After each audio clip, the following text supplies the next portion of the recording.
Coolie the power house हा movie आज थिएटर्समध्ये जे आहे ते रिलीज झालेला आहे बघा.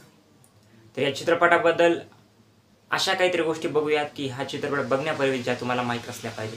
तर नक्की हा व्हिडिओ जे आहे ते शेवटपर्यंत पहा. कुली हा चित्रपट एवढा स्पेशल का आहे, लोक एवढं का हा चित्रपट बघण्यासाठी उत्सुक आहेत बघा. मेन कारण तर रजनीकांत आहेतच, परंतु दुसरी गोष्ट म्हणजे या चित्रपटाचे डायरेक्टर ते म्हणजे लोकेश कनगराज. त्यांचे यापूर्वीचे चित्रपट जर तुम्ही बघितले, जे की लिओ असेल, कैथी असेल किंवा विक्रम, तर आउट ऑफ द बॉक्स होते. त्यामुळे प्रेक्षक जे आहेत एवढे एक्सायटेड आहेत कुलीसाठी. त्यानंतर आता चित्रपट जो आहे बघा कुली हा सुरुवातीलाच लोकेश कनगराज यांनी कन्फर्म केलेला आहे की एलसीयू हे त्यांचं सिनेमॅटिक युनिव्हर्स जे आहे त्याचा पार्ट नाही आहे बघा.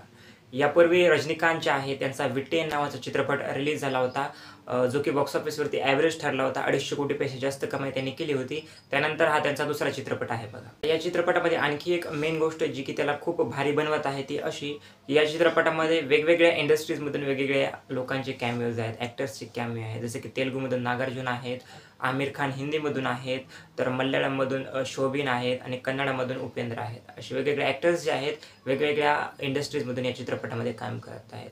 आणि खूप मेन गोष्ट म्हणजे की ह्या चित्रपटाला स्टँड आउट करत आहे की असं देखील रिम्युरेशन आहे, असं देखील म्हणण्यात येत आहे की या चित्रपटासाठी रजनीकांत जे आहेत त्यांना 200 कोटी रुपयांची फीस पे चेक जे आहे ते देण्यात आले आहे. म्हणजे विचार करू शकता एवढ्या एजमध्ये किती मोठ्या लेवलचं स्टारडम ते ठेवत आहेत की त्यांना एकट्याला 200 कोटी रुपये या चित्रपटासाठी देण्यात आलेले आहे. चित्रपटाची स्टोरी जी आहे असा अंदाज काढण्यात येत आहे की गोल्डच्या स्मगलिंगवरती हा चित्रपट जो आहे अवलंबून असू शकतो. म्हणजे टोटल गोल्ड स्मगलिंग कशा प्रकारे होते, काय काय नाही, यामध्ये रजनीकांतचा काय रोल असेल, या टोटल गोष्टीवरती हा चित्रपट जो आहे याची स्टोरी जी आहे ती असणार आहे.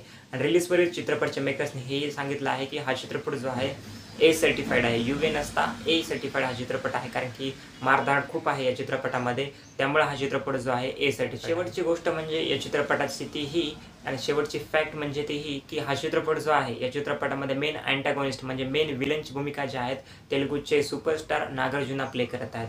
परंतु एक चांगली गोष्ट सांगावी अशी, चांगली म्हणा का वाईट, की नागार्जुन जे आहेत त्यांचं जवळपास 40 वर्षाचं टोटल करिअर आहे फिल्म इंडस्ट्रीमध्ये. त्यांनी 40 वर्ष काम केलेलं आहे हिंदी, तमिळ, तेलुगू वेगवेगळ्या भाषांमध्ये.